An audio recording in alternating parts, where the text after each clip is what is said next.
Final 9 minutes, boys. You guys got to gear up for this one. I'm here at the Fairfield University Recplex for what is an extraordinary day.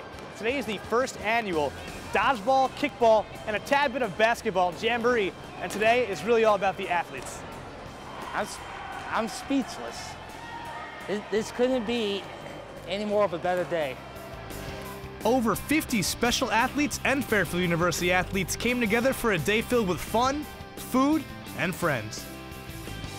This is an awesome, awesome event. We're so excited that it's finally here, and we're so happy that everyone's here and excited and ready to play some dodgeball and kickball. The unique idea to come up with a non-competitive day was created by junior softball player Emmy Award.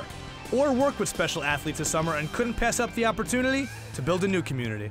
We wanted to do an event that we would get the Fairfield athletes involved with the Special Olympics, so we can kind of build a community between both spectrums. So we thought that this would be a fun way to get everybody involved and have a great time. It's a blast. I knew it was going to be fun, but I didn't know it was going to be to this level. I didn't know I was going to be the referee either. The students and athletes weren't the only ones having a blast. Fairfield math professor Joe Denon's son David is a Special Olympian. I have a son who participates. He's 35 now. He's been doing it for years. Loves it, both athletically and even more importantly, socially. The day provided a rare opportunity for athletes and students alike to leave their stresses behind and just play some ball. They come here to this great campus. Almost makes you wish I was going here.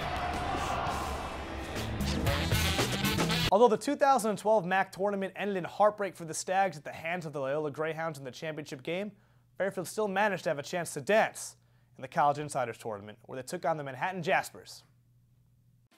Alumni Hall in Fairfield, Connecticut was the setting for the rubber match of the season series between MAC foes Fairfield and Manhattan.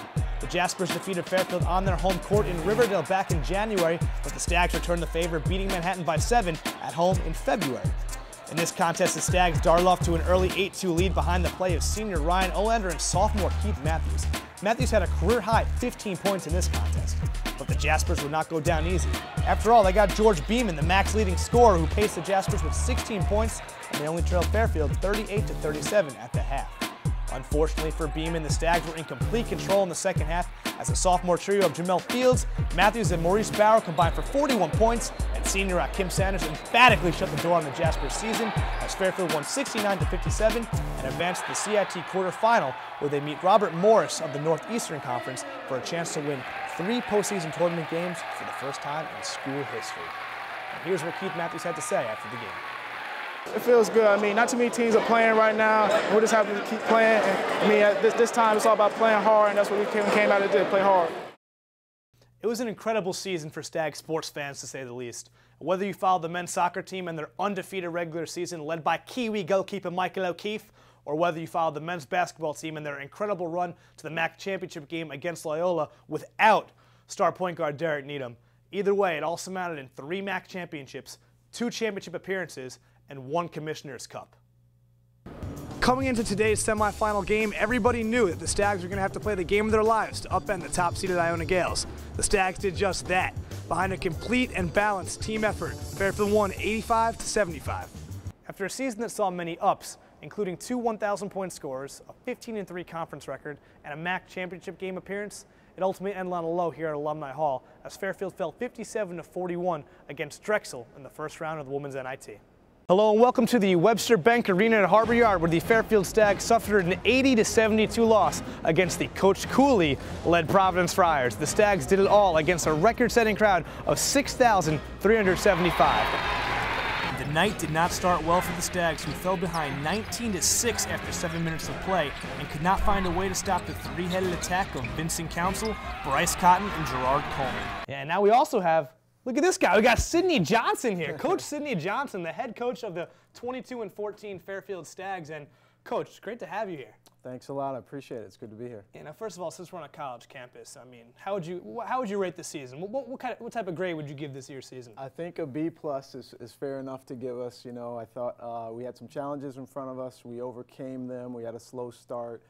We didn't win a MAC championship, but we did get some wins and got in the postseason. So, you know, overall B+, it's pretty solid. Now, early on in the season, you guys were struggling a bit. You guys kind of got to a slow start off the gate. It looked like you were kind of trying to get a grasp of the team. When did you start to notice, you know, the type of personnel that you had? When did you really start to connect with this team, especially in terms of the bench players? Yeah, that's a great question. Let's go, go, go, go, go! Unappreciated, unknown, anything but unwilling. Gary Martin, a sophomore, finds himself on the men's basketball team after spending his entire freshman year as a team manager. Eventually, I don't always want to be an underdog. Martin grew up in Cleveland and attended a new high school that didn't have a varsity basketball team until he was a junior. He only played 25 varsity games in 2 seasons. Yet, he still was confident enough in his game to try to convince Coach Ed Cooley to let him walk on. If I believe I can do it, why can't I, you know? Good job, Gary. Just so you know, Gary's got 2 of your 3 rebounds. Cooley gave Martin the opportunity to be a part of the team. As a manager, he stayed persistent and without hesitation accepted his new role. Coming from my situation, I understand like Coach Cooley owes me nothing. So I just told him I wanted to walk on and then put the rest is in my hands. Then in October, Martin made the team. Although excited, he was anything but satisfied. In fact, Martin's jersey does not even have his name printed on the back. He has his motto tattooed across his chest. I got it, the hunger for more tattooed across my chest, just as a reminder, you know, that you have to stay hungry, you know, never be satisfied. Because, I mean, especially coming from where, you know, I come from and a lot of people on the team come from, I mean, it's not always the best situation, so you gotta stay hungry. Sitting the bench is not easy, especially when you go through the same demanding schedule as a scholarship player. Yet, it doesn't anger him. It reminds him of how far he has come. I have nothing to be angry about. Last year I was a manager. Last year I wasn't, you know, playing. I wasn't in the layup line. But right now you have to understand your role also. So right now is you just keeping the team morale up, keeping everybody ready to play. Gary Martin came into Fairfield with a desire and hunger for success. Whether he becomes a leading scorer or remains a bench player, one thing is for certain. He believes he will always stay hungry on and off the court.